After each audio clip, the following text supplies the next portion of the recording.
I want to ask you something. Do you trust the people closest to you? Better yet, maybe more important, do you trust yourself? Because trust isn't just about keeping secrets or telling the truth. It's about safety, reliability, and alignment. It's how someone shows you not just once, but over and over again with consistency. You're safe with me. You can count on me. I've got you. Trust is a muscle. It's not just a switch you flip on.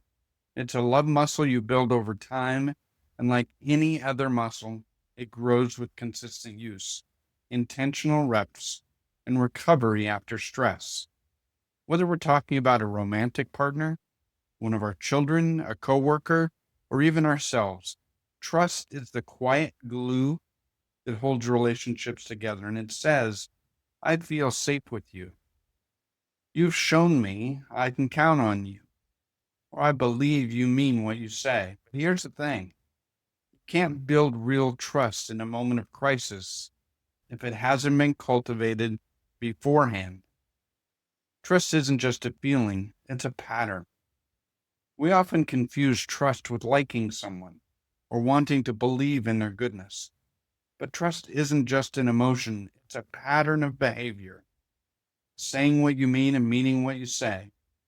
Showing up on time, not just once, but regularly.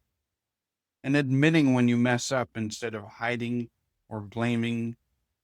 It's not about perfection. It really is about consistency. So here's the litmus test. Where do you stand? Want to know if you really trust someone or if they trust you? Try asking these questions. Do I feel safe being vulnerable with this person?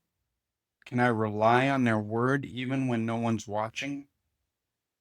Do I trust them with my absence as much as with my presence? Do they honor my boundaries even when it's inconvenient? Does my body relax with them or do I brace? And then turn it inward. Do I follow through on the promises to myself and others? Do I trust myself to make decisions even when others disagree? Can I hear my intuition and act on it? And do I speak my truth even when it feels risky? When we fail to ask these questions, we often stay in relationships where trust is missing and then blame ourselves for feeling unsafe or disconnected. But trust thrives in transparency, grows in consistency, and deepens in vulnerability. Again, trust thrives in transparency, grows in consistency, and deepens in vulnerability. If you need to rebuild trust, start with repair, not perfection.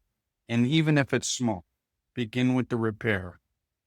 If trust has been broken, don't panic. It can be rebuilt. It'll take a while, but it can.